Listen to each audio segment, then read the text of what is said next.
Rise up!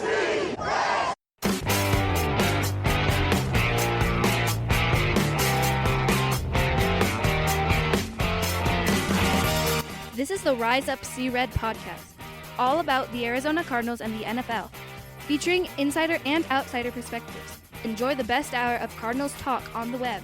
Now here are your hosts, Jess Root and Seth Cox.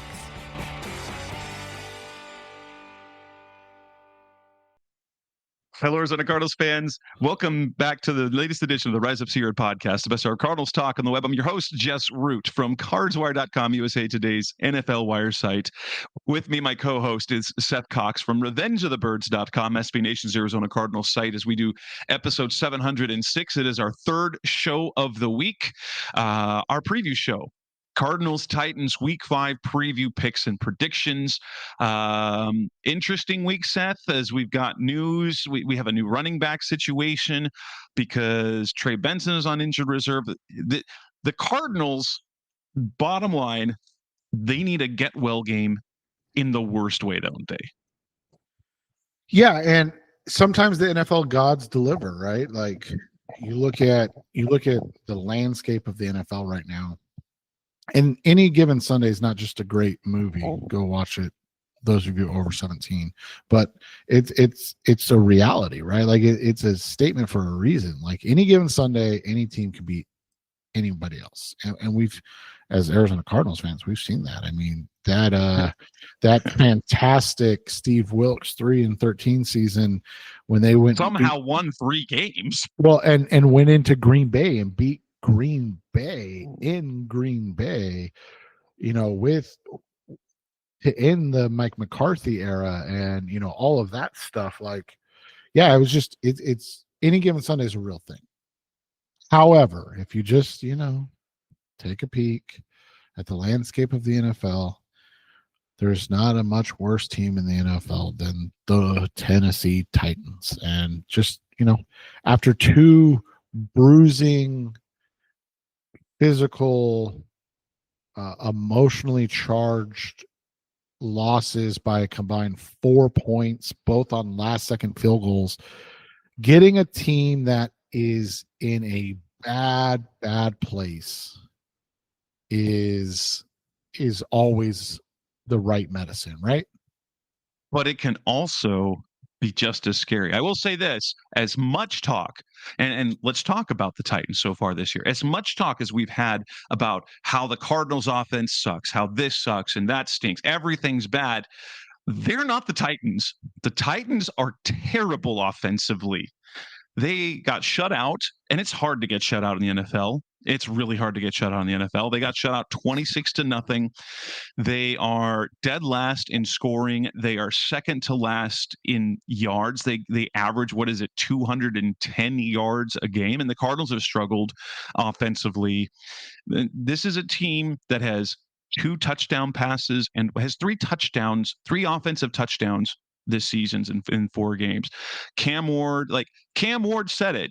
If we're gonna keep it a buck, we're ass. It's the truth. The Titans are not good right now, and the Cardinals need to play a team that is playing badly right now because they need to get right because they've got a couple of tough games. They've got Indianapolis coming up. They've got Green Bay coming up.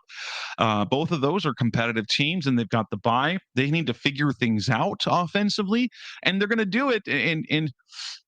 And if you take a closer look at those games that Tennessee has had, they play competitive for a half and fall apart. Isn't that kind of what we need the Cardinals to do this year in this game? Because the one thing they haven't done is finished well defensively.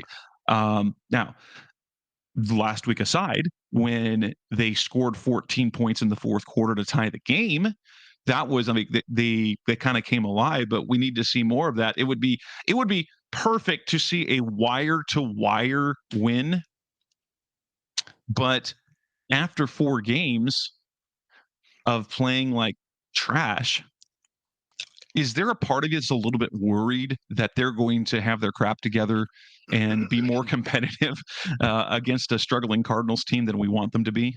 Well, so you look at it, the way the NFL works most of the time, and we're not going to say every time, but the way the NFL works is typically,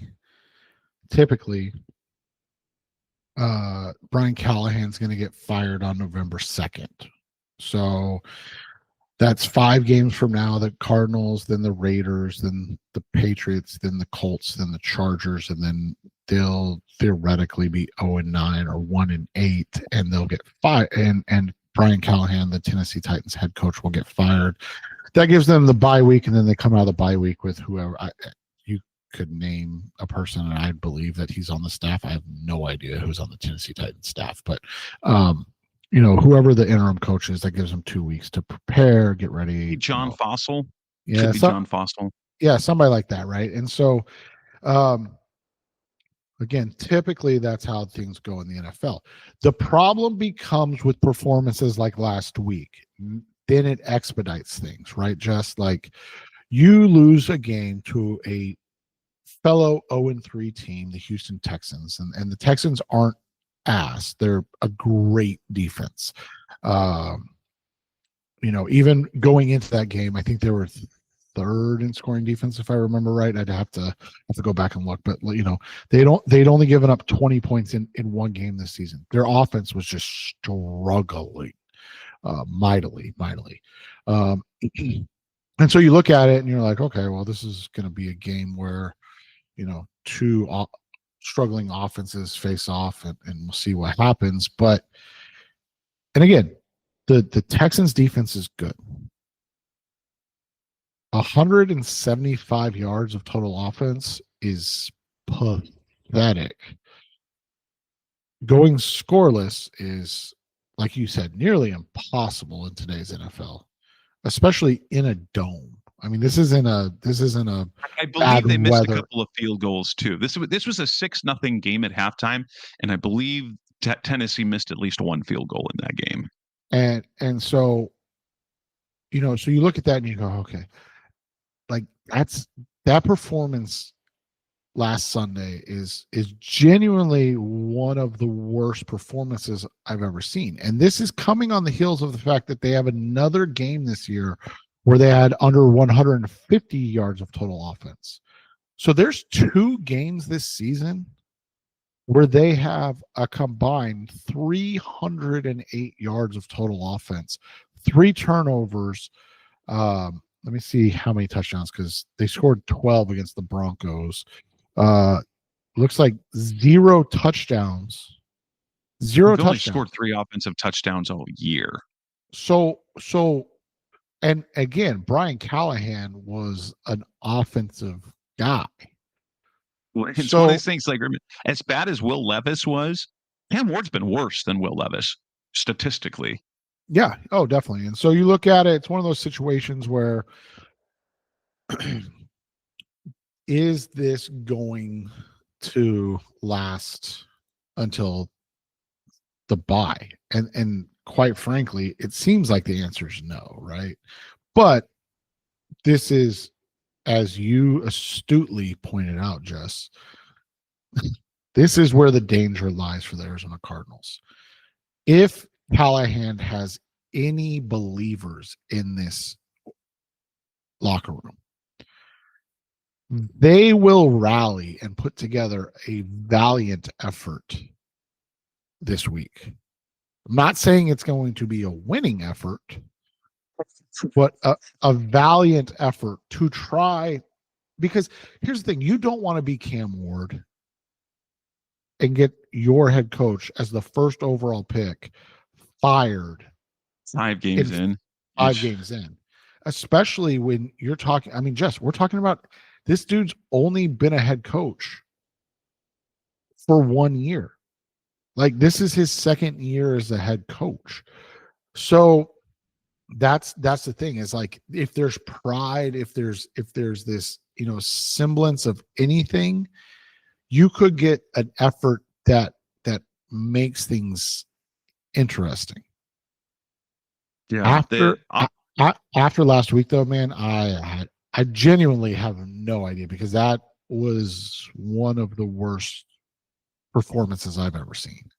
And when I was talking to Mark Mahalo on the other preview show, if the Cardinals put a beat down on Tennessee, that might be it. It'll be hard to keep Callahan around. Now, if we look at some of the numbers, they're abysmal. Their leading rusher is Tony Pollard. He's averaging less than 4 yards a carry. He's got the one touchdown. They could get Tyjae Spears back this week, so that'll add a boost to that. But they're getting, like, Calvin Ridley might not play. He's only got 10 receptions on the year. Their rookie Elik Ayamanor has 12 catches. He has the only 2 receiving touchdowns they have. They're bad. Like, here's some of the numbers. They are 32nd. They're dead last in points. They're second to last in yards. They're second to last in first downs. They're dead last in passing yards. They're 29th in rushing yards. Cam Ward's been sacked more than any player in the league with 17. The Cardinals have a good defense. This should be, like, if we're looking at this game, we'll talk scheme. Like, don't be conservative, Nick Rallis. Don't, send guys. Send guys. This is a game where the defense should score. The defense should shut them down because they've been good against the run. Statistically they're bad against the pass, but guess what? The Titans are terrible on passing offense. You don't want the Titans to have their breakout game against you. I mean, if we're talking about vibes of this season, and the vibes are very low right now for the Cardinals after these 2 last second losses, if they let the Titans get on track, I don't know if there will be any belief left in this Cardinals team. Even if they went off to rattle a few games, they'll lose the last 2 games the way they did, and then let the Titans beat them or come alive offensively. I don't know if there's any coming back from that. I think that would poison the season. They do kick a lot of field goals. Joey Sly has missed 2 from 40 and 2 from 50 plus, but he's attempted a league high 14 kicks. Their defense has been good for the first half of games, but statistically they're still a bad defense. They are, bottom 5 in points, bottom 8 in yards allowed. They are 22nd against the pass or 28th against the run. The Cardinals offensively should be able to move the ball. They don't have, I think they have a total of 4 sacks as a team, and their best player is Jeffrey Simmons, and he's great, but you get nothing from anyone else. They have 3 interceptions, and they've gotten, in 4 games, they've gotten their hands on 3 passes. And so now, granted, defensively, they did take the ball away from the Denver Broncos 4 times, but they've only created 1 takeaway in the last 3 games. And so, I mean, there's not much to be positive about these Titans. If you're a Titans fan right now, it's a rough life. Like, the only thing you can rest your shoulder on, have some sort of, is they've got Cam Ward. But at the same time, Cam Ward hasn't looked good. It's just that he's the first overall pick in the draft. Yeah. So, anything else of note to point out about the Titans? Because there doesn't look to be any. You've got one good player defensively in Jeffrey Simmons, and offensively you kind of have nobody. You have an aging Tyler Lockett. He hasn't done much this year. They have their tight end Aquanko isn't bad, but they're lacking in weapons. And unless Tyjae Spears brings a spark to that offense, it's going to be rough. Well, and you kind of hit it on the head. It's not just that they're bad; it's that they don't inspire confidence in anybody, right? Like, you don't look at Tony Pollard and go, "Oh man, we're excited about that." Tony Pollard had a 1,000-yard season last year and was decent, but it was a grinded out 1,000-yard season, right? He's now 4 years removed from that guy that was averaging over 5 yards a carry. And then you look at the backup and like, me, man, I try to be a nice person and do my due diligence, but Julius Chestnut, I don't even like, genuinely, that's like a creative player, right? Like that's, I'm not trying to be rude, but like seriously, like the 5 carries, and then you mentioned the receivers, Chiga Kwanu is excellent tight end. Somebody that you're excited about. You talked about Alik, the Stanford grad. A guy again that you should be excited about, but like they're just, I don't know, man. It's a weird team. Like you look at how they were constructed and just the names and like you're like, oh, this team's gonna be awful. Right? Like that's kind of how you believe it or not. That's what they are. And so just it makes it tough because there's nothing that, as much as we have been frustrated with the Cardinals, like this is the concern from folk like Jess and I, who are always like, it doesn't necessarily just need to be like, hey, let's clean house again, because this is what ends up happening. There's a huge chasm between this Tennessee franchise that used to be one of the better and more consistent in the NFL under Mike Vrabel, when people were like, okay, it's time, they just can't get over the hump. And Brian Callahan, who has won 3 games in 18 attempts over the last 2 years, and you're just like, oh my God, it can get so much worse. Yes, it can. Yes, it can. Coming up next on the Rise Up Zero podcast, the Best Our Cardinals Talk. Let's move on to talk about this matchup. What do we want to see? What are the keys to the Cardinals winning and matchups we're going to watch? That's coming up next on Rise Up Zero. We're back on the Rise Up Zero podcast, the Best Our Cardinals Talk on the web. I mean, if we're talking about keys, the Cardinals, like, I can't say, like, they just need to, like, I know defensively, they need to send pressure. I think that should be 100% the game plan against this group, is to run blitz and pass rush blitz and force plays. Now, yes, they've given up some big plays, but I think with the talent that this Titans squad has, they're going to turn the ball over, and we can't let them dink and dunk.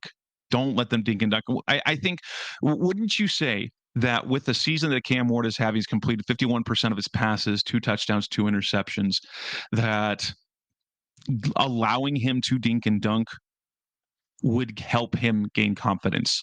And it didn't work against Mac Jones, because Mac Jones is content to do that and has enough talent to then make throws down the field when he needs to. Right. And the thing is with the way this offense has looked this year, man, it's just been so, as you said, inconsistent. And really it hasn't been inconsistent. It's just been consistently bad. You look at little things. Cam Ward's long pass on the season's 33 yards. You mentioned the 17 sacks.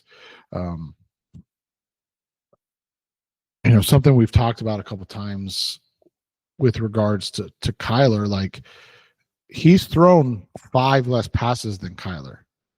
And you kind of mentioned it. Like, how have you only thrown 5 less passes and you're trailing all the time?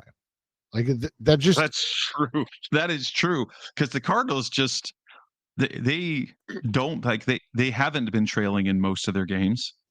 Right. So it's like, oh, we don't need to throw the ball. It's one of our big, like, it's one of the things we've lamented all season. It's like, open it up early, like stop waiting, or, and just continuing to wait. No, it's, you can be aggressive early. Like, you don't have to wait until you're down. And then you look at it and you go, oh, it's too late. They don't even do that. They're just like, whatever. Like, doesn't that kind of seem what it's like? Like, how have you attempted less passes than Kyler Murray when Murray has 2 games where he barely threw the ball in the second half. Like, it's just, man, dude, this whole situation with Ward is just so bad for his development.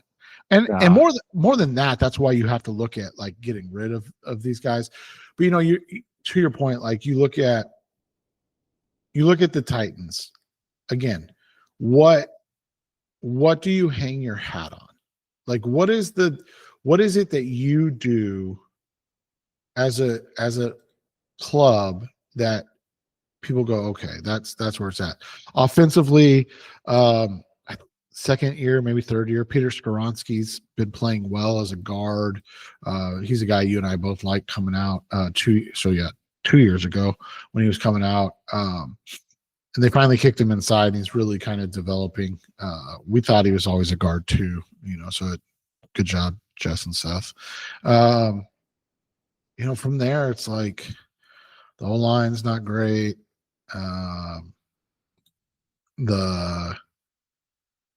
Obviously the quarterback situation is what it is. You kind of give the guy a little bit of breathing room because he's a rookie.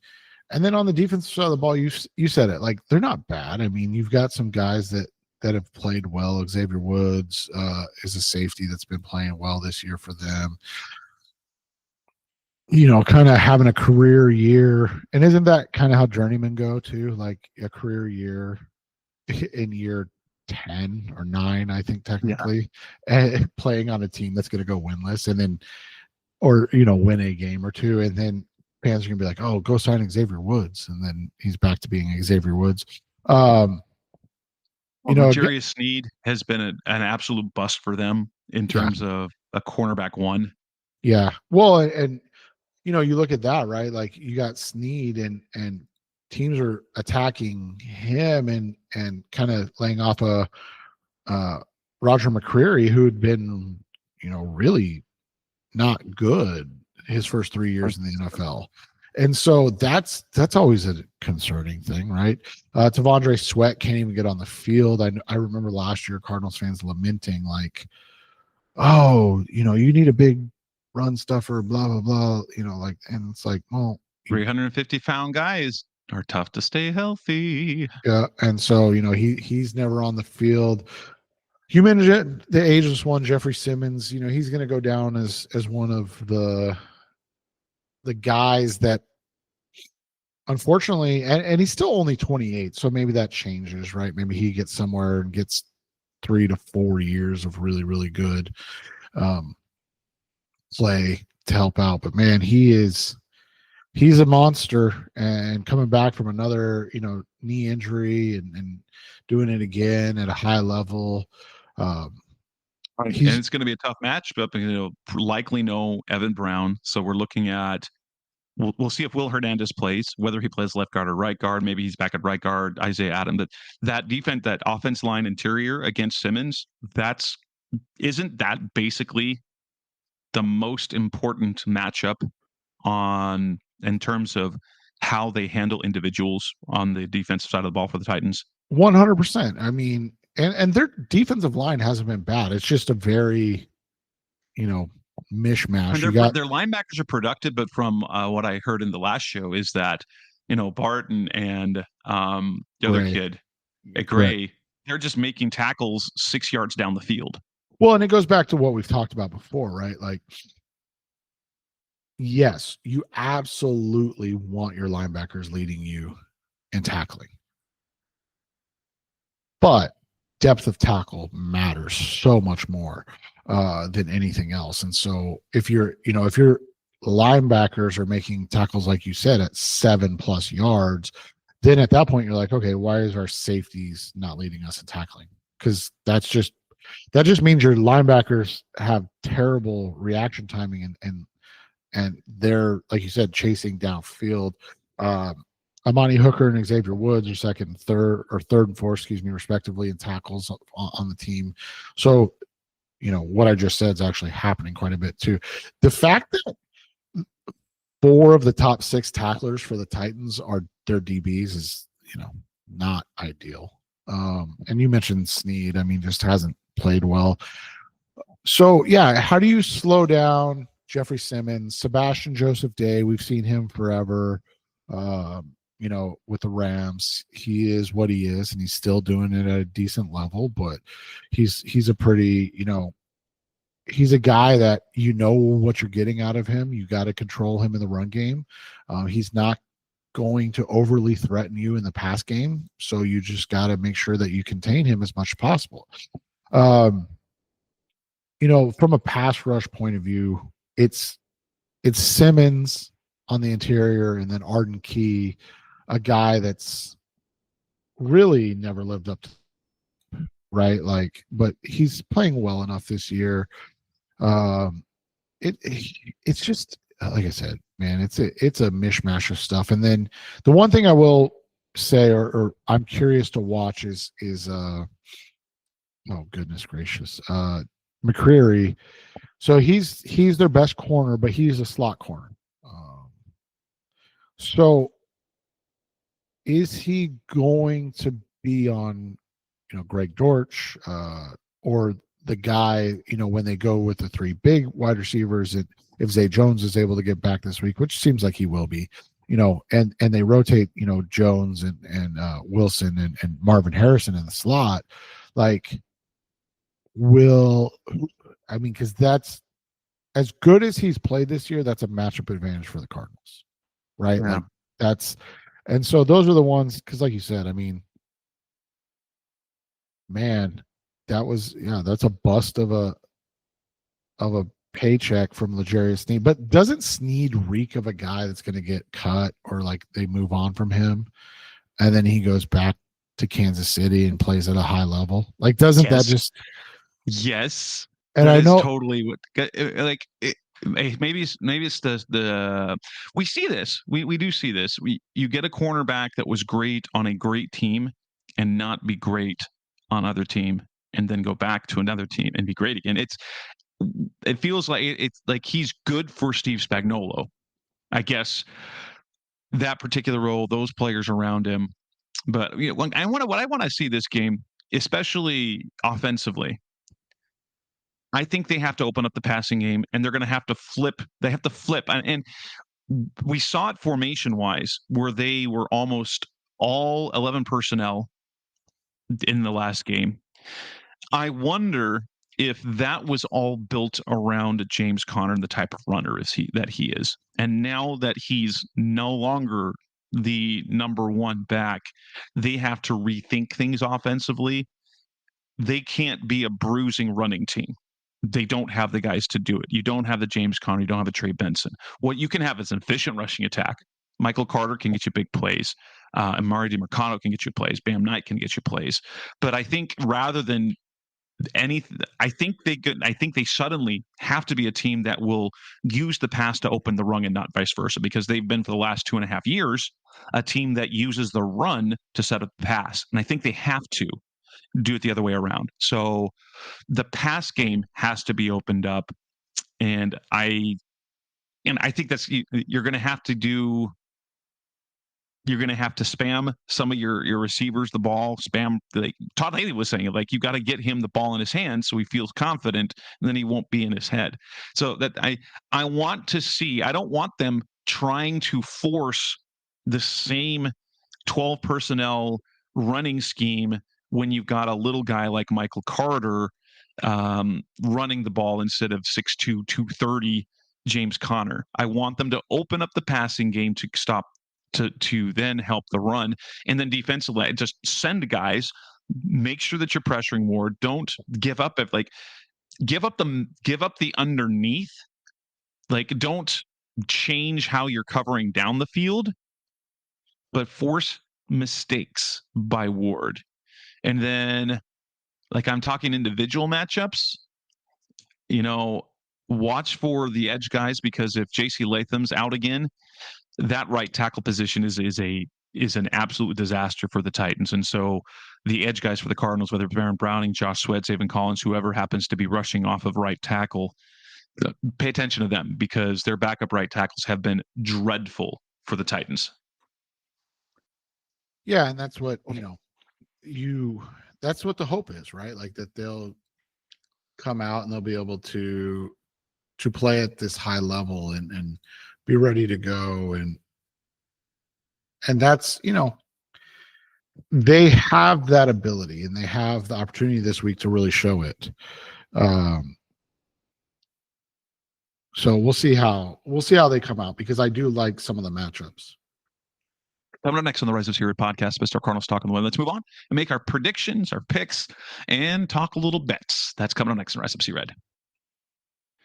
We're back on the Rise of Series podcast, Best Our Cardinals Talk on the Web. Time to make our picks, predictions, and props for Week 5. Afternoon, 1:05 p.m. at State Farm Stadium on CBS. The line is the spread is down to 7.5 points on BetMGM. I want to think that the Cardinals, and I think the Cardinals need to. Now, whether it's a competitive game from the start, I could see this being a 10-3 game at halftime and then turning into 27-13. In my mind, 27-13 Cardinals. It's not an exciting game by any means. They're not going to go for 500 yards, but I don't think there's going to be any doubt. I think they'll be in control, even if it's close by halftime, and then pull away, even with probably Tennessee picking up a couple garbage time scores. Yeah, I think the Cardinals, so on FanDuel, they are still at 8.5, but it's -104. So it's basically even money, which is, crazy to think. And so that's what'll be interesting to see how this all comes out, because I think that they cover 7.5 or 8, right? Like I think from where each team is, I know fans are disappointed with some of the outcomes thus far, but where each team is thus far, we're talking about teams that are like, the Cardinals are losing competitive games to some of the best teams in the NFL. And I don't think we expected that, with how how banged up San Francisco is, right? And, my gosh. And guess what? San Francisco is now 100% in control of this division. They're 3-0 in division games already. That's crazy. And they're doing it without all their guys. Yeah, exactly. So we'll see how it all works out. But, I think right now you look at it, the Cardinals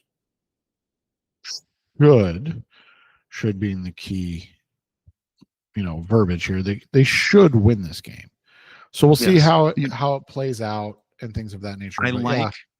I want to slide the alternate spread to -9.5, because then I think this is a double-digit win. Better be a double-digit win. You get them winning by 10. If you get the Cardinals -9.5, you get it at +110 odds, which gives you it. That's a nice bet. And if you want to go crazy and go add another point to it, make it -10.5, it's +130. If you think that they can be a 2-score, like a 13-point win, you can get some good value in. But I would slide that spread to 9.5 to get the plus odds. I feel that way about this game, just of how dreadful the Titans are. But I do like the under, simply because I don't think that at 41.5.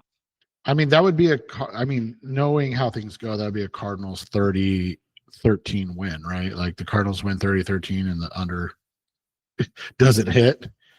Oh, that would totally yeah, but I still like, 27-13, 27-10.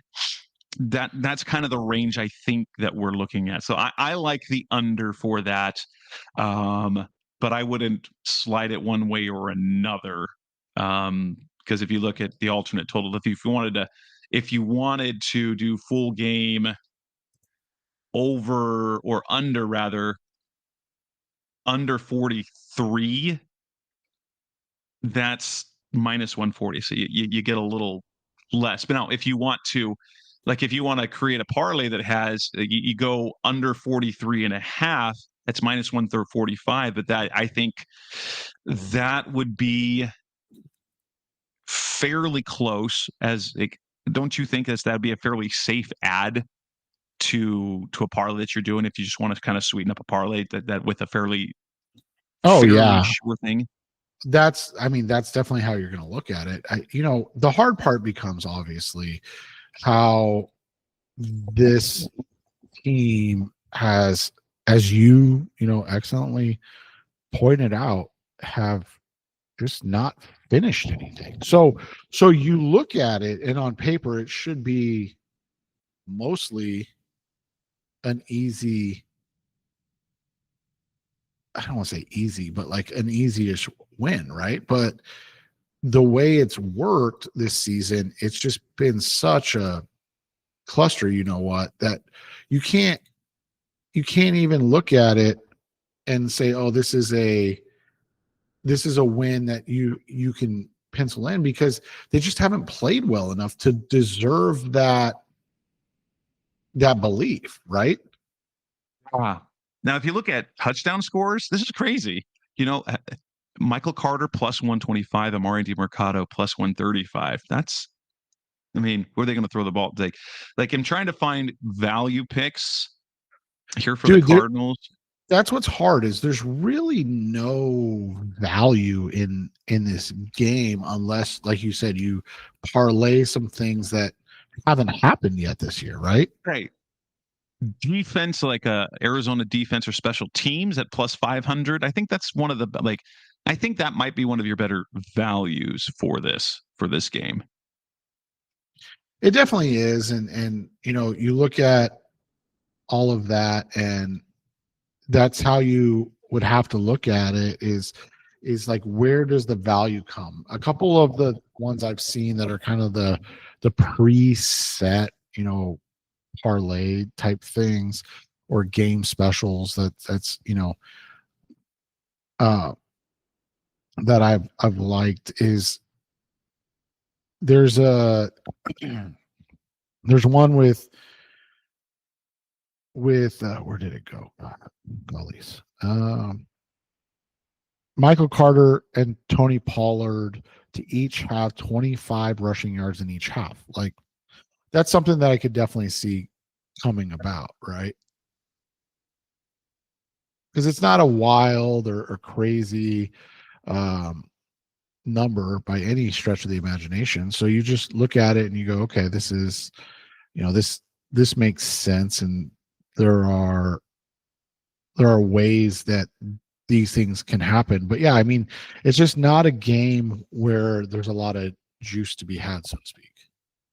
I shouldn't say that. There's definitely value, but it's hard to find the value. Like, it's one of those things where you look at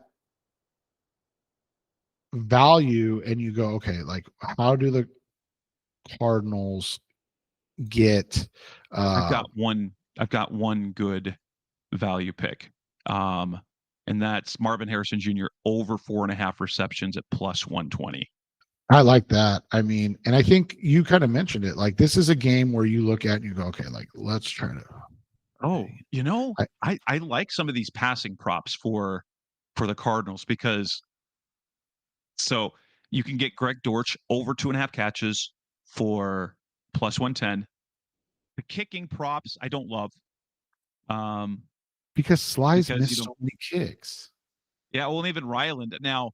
Yeah, unless you think that unless the Cardinals are going to go just touchdowns, there's a little bit of value for Chad Ryland under 7.5 at even money, but he kicks lots of field goals.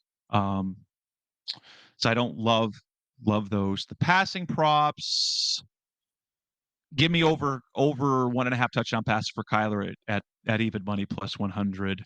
And maybe because you can get Cam Ward's only been picked off twice in 4 games, but I think the Cardinals will probably pick him off. But if you like that, you can get under half an interception for plus 120 for Cam Ward if you're looking for value there. Yeah, and that's another one where you just feel like, how is this going to work out? Because it doesn't feel like they're putting any value in him, right? No. Well, and here's the thing. This is a game I'm sure the sportsbooks are like who's going to bet this game anyway? 100%, man. That's 100% how you're looking at it. Like nobody knows any of these guys. Chigaquanquo, like you have to be a Titans fan to know who he is. You have to be hardcore to know who he is. But yeah, other than that, like I think the best value for these are the receptions for the player props, and so get those in before they change. But yeah, I think the Harrison over 4.5, Greg Dortch over 2.5, and then maybe Michael Carter because they do like to check down. Yeah, and that's the thing. I really like the the running back receptions props because of their affinity to check down and to keep things in control and not take chances on both sides of the ball this week. That'll wrap up this edition of the Rise of Seaward podcast, the best of Cardinals talk on the web. This is episode 706. We'll be back next week on our regular schedule. We're going to talk about this game and then prepare for the Colts. And then hopefully I can have a guest on as well from Colts Wire. That's Seth Cox. I'm Jess Root. Thanks for listening. As always, we'll be back again soon. Thanks for listening to the latest edition of the Rise Up, See Red podcast. Listen to previous episodes and subscribe to the show on Apple Podcasts, Stitcher Radio, Audioboom, or many other podcast platforms so shows are delivered directly to your mobile device. Please give the show a 5-star rating and always support the sponsors who support the show. We'll be back soon for the best hour of Cardinals talk on the web. Rise up, Red Sea, be red, see red, and of course, rise up, see red.